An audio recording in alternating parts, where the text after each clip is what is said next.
एक शांत गांव में जो सुनहरे खेतों और ऊंचे नीम के पेड़ों से घिरा हुआ था, एक अनाथ लड़की रहती थी, कविता नाम की। उसके माता पिता बचपन में ही गुजर गए थे। उसके पास बस तालाब के किनारे एक टूटी झोपड़ी थी और एक हिम्मती दिल। हर सुबह कविता मीलों दूर जंगल जाती थी, लकड़ियां और जंगली फल इकट्ठा करने के लिए। कभी उसे खाने के लिए बेर मिल जाते, तो कभी सिर्फ सूखी लकड़ियां जिन्हें वह कुछ सिक्कों में बेच देती थी।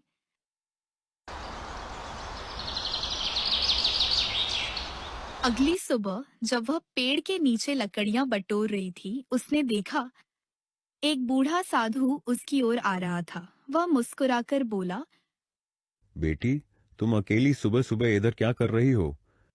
कविता ने झुककर आदर से कहा। बाबा, मैं लकड़ियां इकट्ठा करती हूँ। यही मेरा गुजारा है। साधु ने उसका चेहरा देखा, थका हुआ लेकिन मासूम। उसने कहा, तेरी आंखों में कमजोरी नहीं, सच्चाई है। तेरा नाम क्या है? उसने जवाब दिया। मेरा नाम कविता है। कुछ लोग मुझे कवि कहते हैं। साधु मुस्कुराया और कहा, कवि यानी कविता।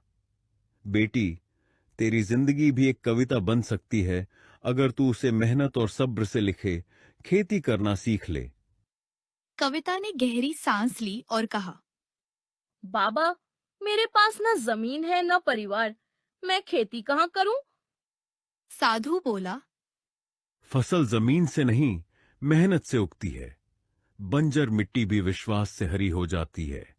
किसी खेत में मदद कर, सीख, रास्ता खुद बन जाएगा।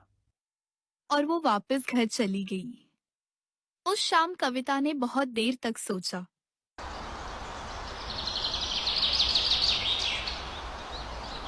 अगली सुबह वह गांव के बुजुर्गों की मदद करने लगी।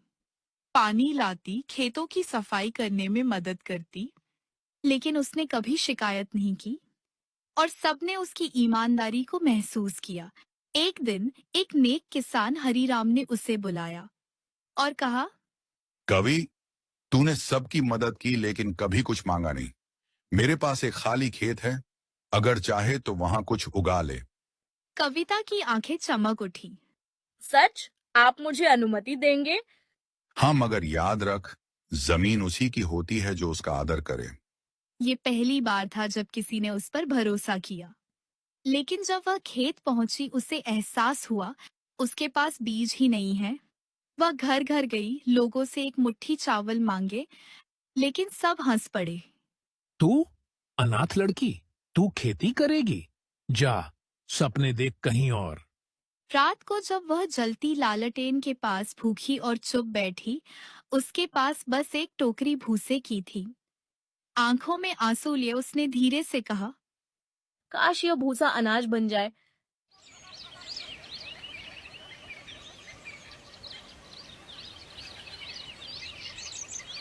अगली सुबह कविता भूसा लेकर खेत पहुंची और बोना शुरू कर दिया। गांव वालों ने देखा और हंसने लगे। ये क्या कर रही है? भूसा बो रही है, लगता पागल हो गई है। लेकिन कविता मुस्कुराई और चुपचाप काम करती रही। भूसे पर मिट्टी डाली, पानी दिया और रोज आती रही। दिन हफ्तों में बदल गए, खेत सूखा ही रहा, लेकिन कविता ने हार नहीं मानी। हर सुबह वह प्रार्थना करती, हे धरती माँ, मेरे भाग्य को नहीं, मेरी मेहनत को आशीर्वाद दे। फिर एक दिन जब सूरज की पहली किरण धरती पर पड़ी, कविता ने देखा मिट्टी से छोटे छोटे हरे अंकुर निकल रहे हैं। उसका दिल जोर से धड़क उठा और उसने कहा, जिंदगी सच में उगाई है। गांव वाले दौड़े आए और हैरान होकर बोले, ये कैसे हो सकता है?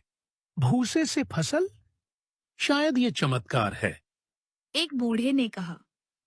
या फिर इसके सच्चे दिल का फल। कुछ हफ्तों में वो छोटा सा खेत हरी लहरों में बदल गया। जब फसल तैयार हुई तो खेत सूरज की रोशनी में सोने की तरह चमकने लगा। कविता ने अनाज अपने लिए नहीं रखा। वह मंदिर गई और सारे चावल भगवान को चढ़ा दिए। और साधु का मन ही मन धन्यवाद किया, जादू के लिए नहीं, विश्वास के लिए। लेकिन जल्द ही गांव में कविता की यह बात फैल गई। एक अमीर जमींदार ठाकुर लाल को यकीन नहीं हुआ और उसने कहा, ये झूठ है। भूसे से चावल?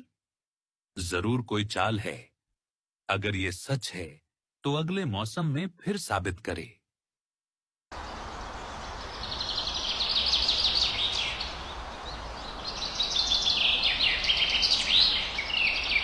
अगले दिन पंचायत में ठाकुर ने ऐलान किया, अगर ये अगली फसल भी उगा ले तो जमीन इसकी होगी। अगर असफल रही तो दोबारा कभी खेती नहीं करेगी। कविता का दिल कांप गया, लेकिन उसे साधु की मुस्कान याद आई और उसने कहा, मैं तैयार हूँ। और वो वापस घर चली गई। उस रात वह अकेली बैठी लालटेन को देखती रही। क्या चमत्कार दोबारा हो सकता है, या ये बस एक बार भगवान की कृपा थी? फिर साधु के शब्द उसके दिल में गूंजे, असली खेत वो नहीं जो बाहर है, बल्कि वो है जो तेरे भीतर साहस से भरा है। अगली सुबह वह फिर जंगल गई और वहां वही साधु उसको मिला। बेटी तू परेशान लग रही है। बाबा, वो फिर मेरा इम्तिहान ले रहे हैं। ठाकुर बीज नहीं दे रहा। अब मैं क्या करूं? साधु मुस्कुराया, जब दुनिया बीज देने से मना करे तो विश्वास बो। कविता ने सिर हिलाया और कहा। ठीक है बाबा। उसने अपने आखिरी सिक्कों से कुछ टूटे हुए चावल के दाने खरीदे और उन्हें लेकर खेत पहुंची और बहुत ध्यान से बोया, जैसे अपने सपने बो रही हो। लोग फिर हंसे, लेकिन वह चुप रही। दिन बीतते गए, पर उसका दिल मजबूत रहा। एक दिन बारिश आई और खेत फिर से हरा हो उठा। जब फसल तैयार हुई तो खेत फिर सोने की तरह चमकने लगा। वही लोग जो कल हंसते थे आज शर्म से झुक गए। ठाकुर लाल ने शर्म से कहा, हम गलत थे कविता। तूने दिखाया कि मेहनत बंजर जमीन को भी जिंदा कर देती है। कविता मुस्कुराई और कहा, मैं खाली हाथ पैदा हुई थी, लेकिन विश्वास और मेहनत ने मुझे सब कुछ दे दिया। फिर वह साधु का शुक्रिया अदा करने गई, पर वह गायब था और हवा में एक वाक्य गूंज रहा था, बेटी याद रख, तकदीर वहीं उगती है जहां मेहनत बोई जाए। उस दिन के बाद गांव वाले उसे देवी कहने लगे और वह खेत जहां भूसे से फसल उगी थी अब विश्वास का खेत कहलाने लगा। कहानी का संदेश, जब दुनिया तुम पर शक करे तो अपनी मेहनत और विश्वास से भूसे को भी सोना बना दो।